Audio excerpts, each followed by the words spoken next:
Olá, hoje nós vamos falar sobre a questão da estratégia e expansão dentro desse jogo europeu que nós estamos verificando aí no seu nascimento, né? A forma, a maneira como ele se desenvolveu historicamente, tá certo? A questão é a seguinte, nós estamos falando aqui sobre um processo bastante comum a todas as unidades ali de poder na Europa que vieram a se tornar estados nacionais. Mas apesar da importância da ameaça externa e essa continuidade histórica, né, a prevalência histórica da ameaça externa e da organização interna para fazer frente a essas ameaças, visando sempre o monopólio, tá? Algo que, como eu disse para vocês aqui, para você no começo da primeira aula, é uma questão de forma, tá? Ela perpassa outras dimensões da vida, como, por exemplo, a do mercado, que é a que importa aqui para nós estudarmos mais a fundo, tá certo? Vamos olhar primeiramente o material do Michael Porter, que eu separei aqui da HSM Experience. Vamos ao material. Quando nós olhamos aqui o material falando de estratégia com o Michael Porter, nós verificamos o seguinte, uma frase bastante interessante que é: a estratégia é encontrar uma maneira diferente de competir, né? Então, uma maneira diferente está ligado diretamente não à mudança do jogo. A competição está bastante clara que ela se desenvolve em uma arena, vamos assim, em um local, né? Um teatro geopolítico no ponto de vista dos estados e um espaço territorial aí, ou hoje nós estamos falando um tipo de mercado específico, né? O espaço está determinado, né? Hoje, no curto prazo, nós temos esse mercado, ele pode vir a ser modificado com o tempo, mas a forma da competição está dada. A questão é como nós vamos nos movimentar dentro dessa forma, tá certo? E o mais interessante aqui, que por nós estarmos voltando a esse período inicial e entendermos ali o que tem de forma no princípio que nós podemos trazer para o presente, para pensar estratégia, para pensar táticas e pensar a própria inserção, vamos dizer assim, da nossa companhia, né, nesse mercado, né, na competição, tá certo? Vamos ao material aqui para verificar uma coisa bastante interessante para a gente pensar. Veja, falei para vocês aqui que o Michael Porter, como o Michael Porter colocou, né, a tal da maneira diferente de competir. Competir onde, né? Qual é o formato dessa competição? A competição lá atrás dos Estados europeus e que visava o monopólio, ela foi organizada, podemos dizer, em 4 grandes pontos, né? A primeira, organização interna e criação da zona tampão, que nós falamos na aula passada. Não é? A coesão interna, essa organização interna, ela se faz frente a ameaças, né? As ameaças aí externas que nós temos em vários outras técnicas, né, de pensarmos aí a caminhada, o roadmap de uma empresa, por exemplo, né, tem ameaça sempre como um ponto importante de verificação.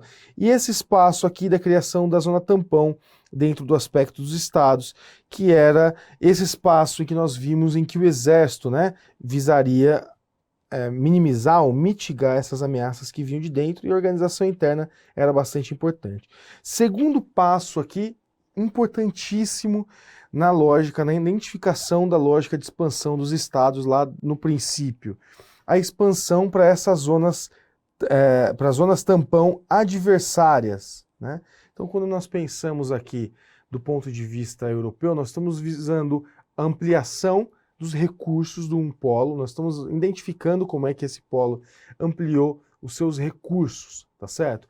No curto prazo, enquanto eu tenho fronteiras, né, eu tenho uma parcela desses recursos possíveis de serem adquiridos, o meu espaço de relação com essa ameaça externa é empurrá-la cada vez mais e abranger no meu espaço interno cada vez mais recursos. Quando nós olhamos isso para a competição europeia do princípio lá atrás, nós vemos estratégias para que essas zonas tampão de outros adversários fossem internalizadas ao espaço desse polo de poder que viria a se tornar o Estado.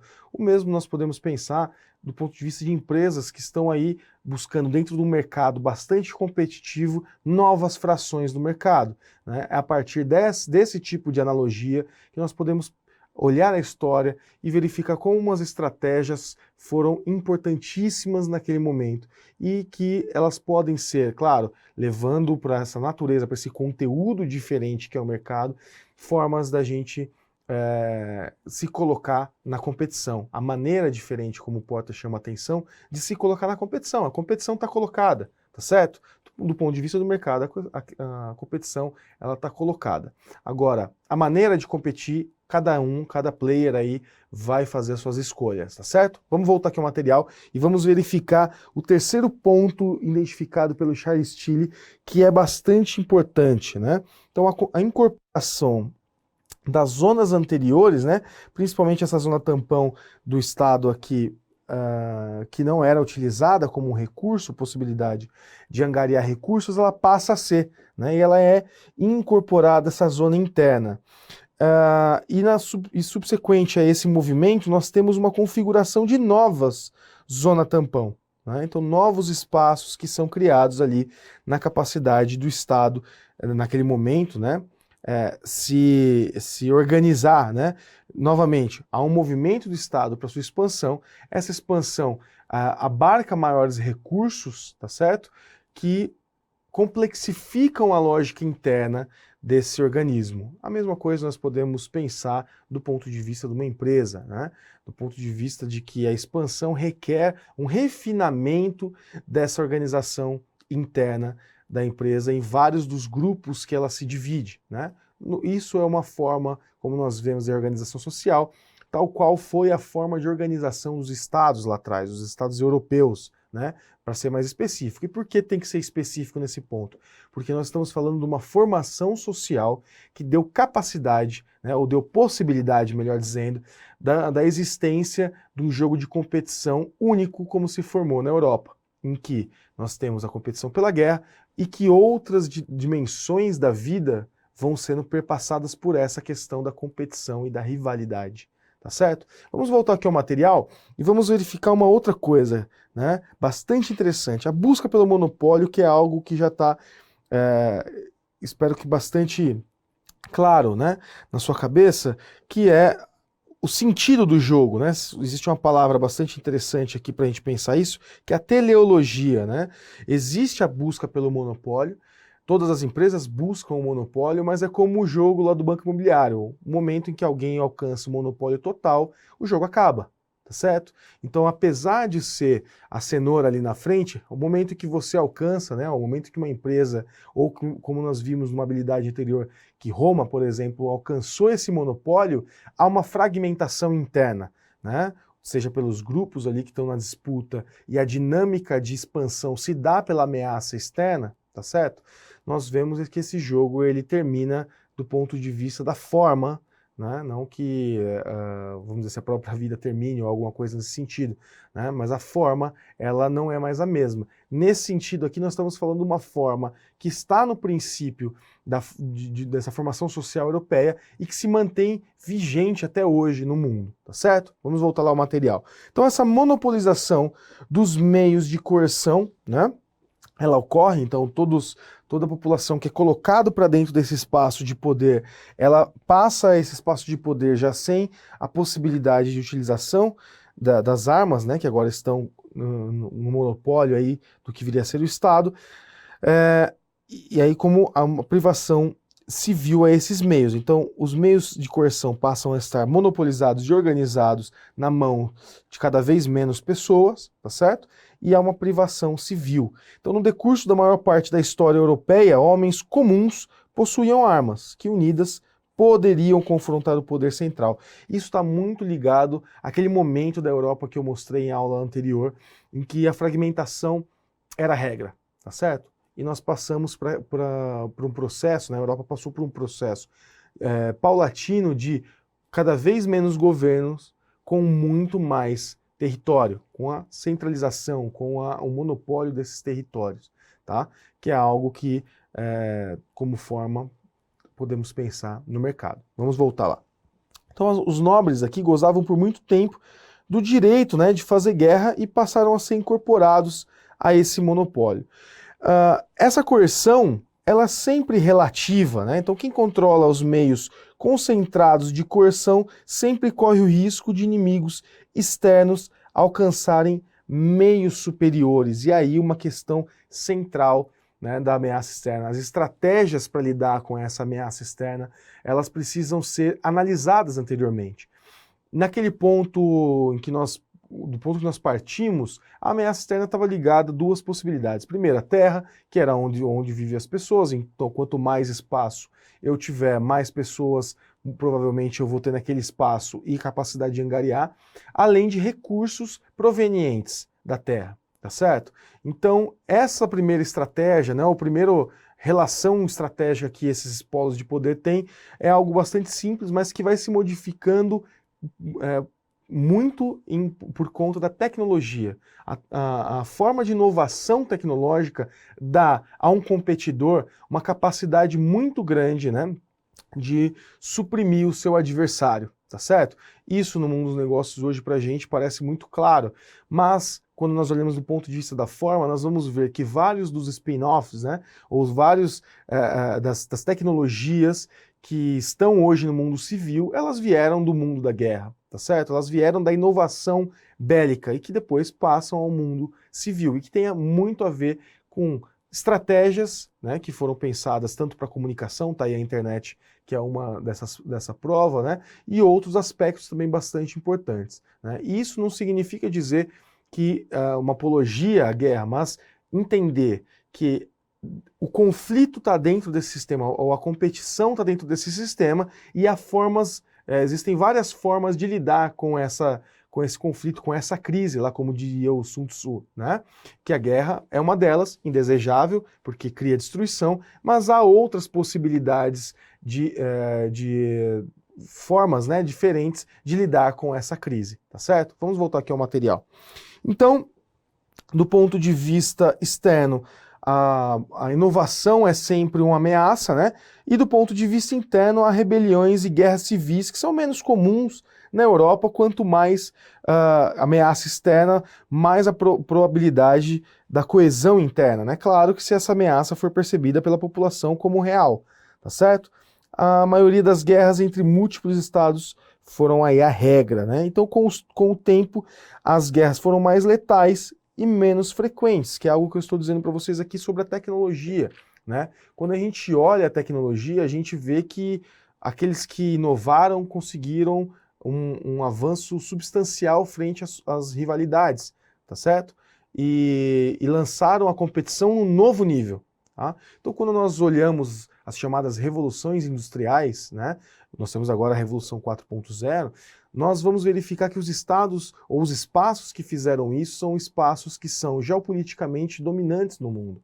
Isso tem uma correlação direta com a força entre os estados e com a capacidade de inovação também, tá certo? Então é o mesmo jogo, só que travado de formas diferentes, não necessariamente pela guerra, né? Mas existe um espaço aí em que o mercado se apoderou dessa lógica e busca por estratégias diferentes, por maneiras diferentes, como chama a atenção Michael Porter, trazer esses ensinamentos para um tipo de competição pacífica, né? Vamos dizer assim, não bélica, melhor dizendo. Vamos voltar aqui ao material.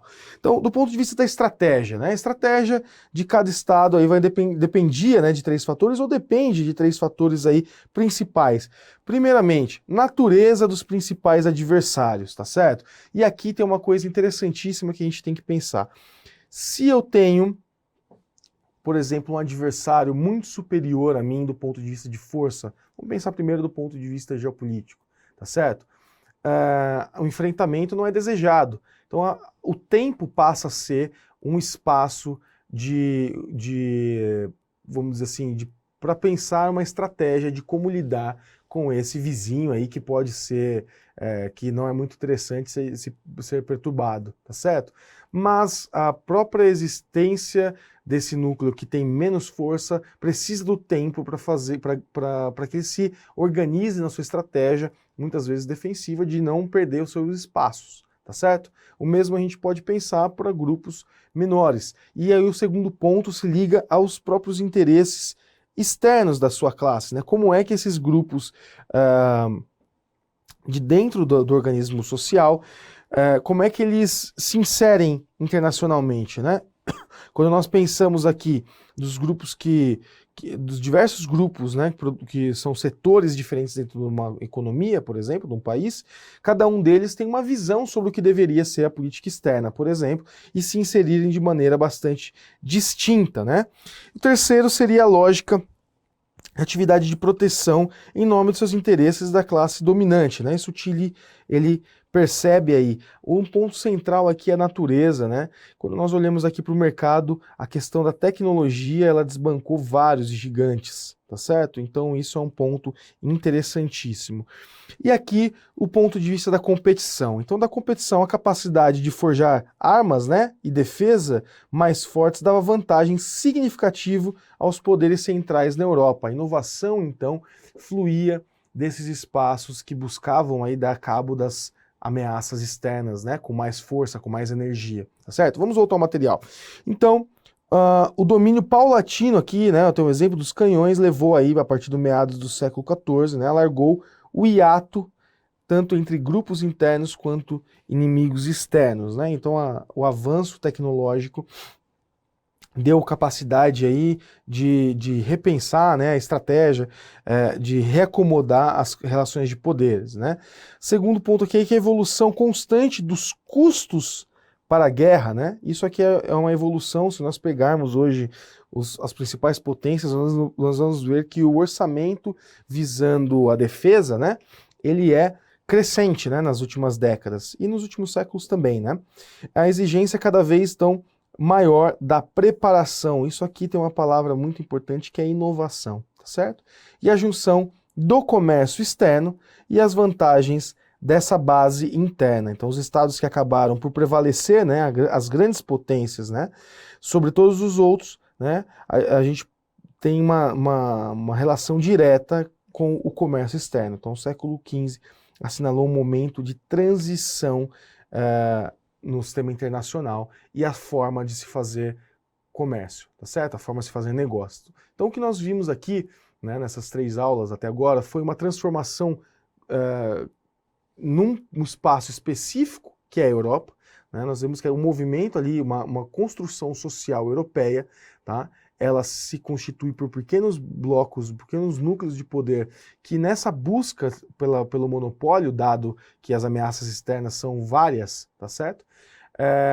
Passaram a inovar cada vez mais, de maneira bastante lenta, pelos séculos, é claro, mas quando nós olhamos pela matriz, aí, pela forma de como foi feita, nós verificamos que hoje essas mesmas nuances elas aparecem na questão da inovação, tá certo? E os estados que tiveram maior sucesso foram aqueles estados que conectaram necessariamente comércio ou negócios, vamos dizer assim, de forma bastante ampla, com essa outra capacidade de se manter no sistema durante os séculos, né? O processo, o mecanismo de inovação tecnológica, ele é importante em 2 esferas aqui centrais: as ameaças externas e a reorganização interna, né? A negociação com esses grupos internos, tá certo? Então, nós entendemos que a lógica e o monopólio, a lógica que visa a forma, né, o monopólio, e que cada vez mais, quanto maior for esse organismo, tanto um Estado quanto uma organização, ela vai precisar rever as suas estratégias internas, né? Ou seja, a maneira de competir por mais resultado, né? Por avançar mais naquele mercado ou por criar mercados novos, tá certo? Então nos vemos na próxima aula.